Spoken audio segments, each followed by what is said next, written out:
জগন্নাথ মন্দিরের 56 ভোগের মধ্যে অন্যতম ভোগ হচ্ছে কর্মাবাই খিচুড়ি। আর এই কর্মাবাই খিচুড়ি কিভাবে বানাতে হবে, কিভাবে তৈরি করে জগন্নাথ দেবকে আপনি অর্পণ করবেন, আজ সেটাই দেখাবো। আর তার সাথে এই ইতিহাসটাও বলবো যে খিচুড়িকে কর্মাবাই খিচুড়ি কেন বলে। তো চলুন বন্ধুরা দেখে নিই রেসিপিটা।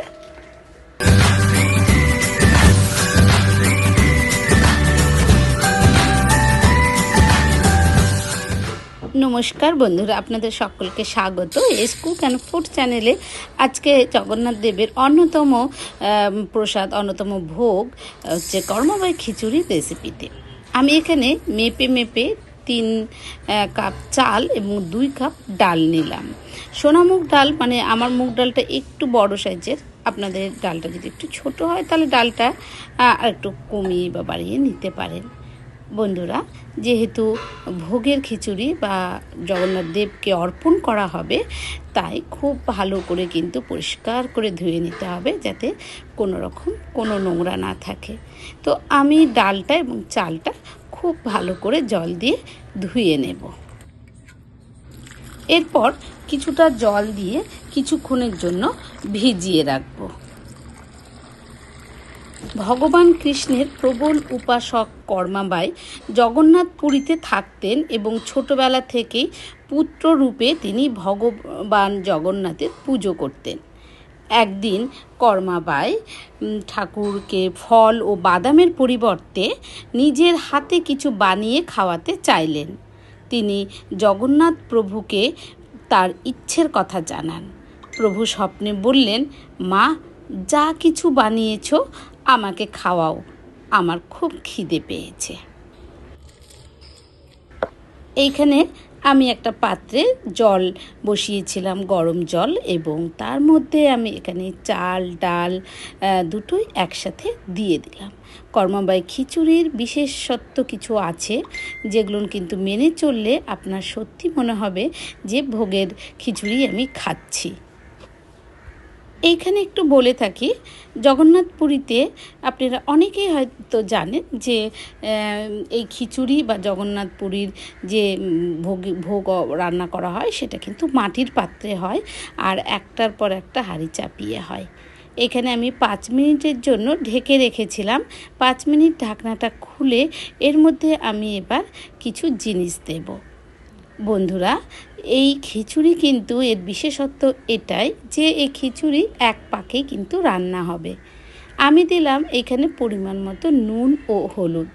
এই কর্মাবাই খিচুড়ি আমার পরিবারের সকলের ভীষণ প্রিয়, তাই আমি একটু বেশি পরিমাণে বানাচ্ছি। কর্মাবাই সেদিন খিচুড়ি বানিয়েছিলেন এবং ঠাকুরকে তিনি ভোগ দিয়েছিলেন। প্রভু বালকের বেশে এসে খুব উৎসাহে খিচুড়ি খেতে লাগলেন এবং স্বপ্নে বললেন, মা, আমি খিচুড়ি খুব পছন্দ করি, তুমি আমার জন্য রোজ খিচুড়ি রান্না করবে, আমি এখানে এসে খাবো। এখন কর্মাবাই প্রতিদিন সকাল ঘুম থেকে উঠে আগে খিচুড়ি রান্না করতেন, বাকি সব পরে। খুব সকালে এসে ভোগ নিবেদন করেন তিনি। একবার এক মহাত্মা কর্মাবাইয়ের কাছে এলেন এবং বললেন, রেগে গিয়ে সব কিছু দেখে, যে মা, তুমি এ কী করছো?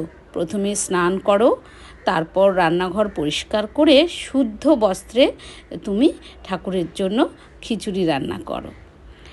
এবার 5 মিনিট পর আমি ঢাকনাটা ঢেকে দিয়ে আবার ঢাকনাটা খুলে এর মধ্যে কিছু মশলা, যেমন জিরে গুঁড়ো, ধনে গুঁড়ো, তেজপাতা এবং গোলমরিচ গুঁড়ো দিলাম।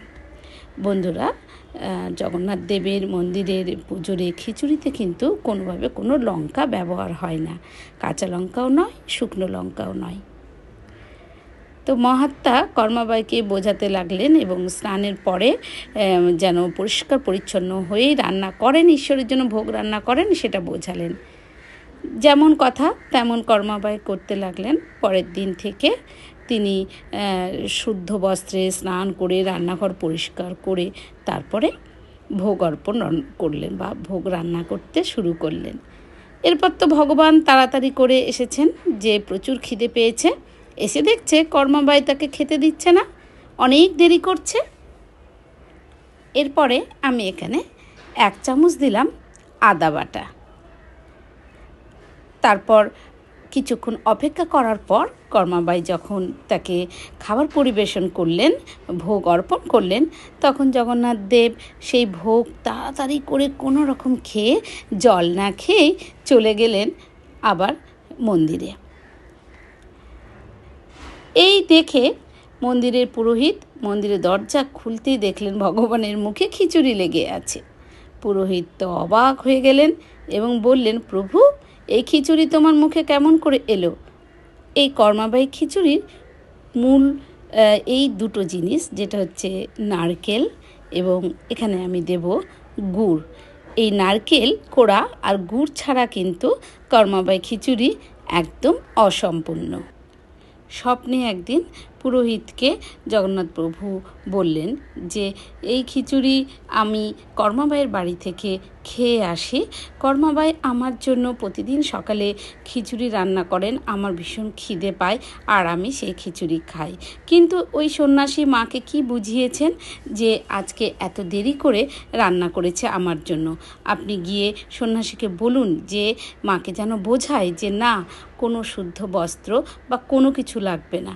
আমি যেহেতু ওনার সন্তানের মতন আমাকে উনি খিচুড়ি খাওয়ান, তো উনি যে বস্ত্রেই থাকুন না কেন সে বস্ত্রেই যেন আমাকে খিচুড়ি খাওয়ায়, খিচুড়ি অর্পণ করে, ভোগ নিবেদন করে, কারণ আমার সকালে প্রচুর খিদে পেয়ে যায়। তো বন্ধুরা, এবং সেই সন্ন্যাসী বুঝিয়ে কর্মাবাইকে বললেন এবং তারপর থেকে কিন্তু কর্মাবাই আবার সেই সকাল সকাল উঠে এই কর্মাবাই খিচুড়ি বানাতেন। তো তখন থেকেই এই খিচুড়ির নাম হয় কর্মাবাই খিচুড়ি। তো আমি এখানে গুড় দিয়েছিলাম এবং সবার শেষে দিলাম ঘি। এই খিচুড়িতে বা জগন্নাথ পুরীর দেবের কোনো ভোগে কিন্তু সর্ষের তেল ব্যবহার হয় না। এক পাকে এবং কোনো ফোড়ন ছাড়া এই ভোগ, এই খিচুড়ি একদম সত্যি বলছি অমৃত। তো বন্ধুরা, এইরকম খিচুড়ি আপনারা জগন্নাথ দেবকে বা ঈশ্বরকে ভোগ নিবেদন করুন, কারণ সামনে এগিয়ে আসছে রথযাত্রা।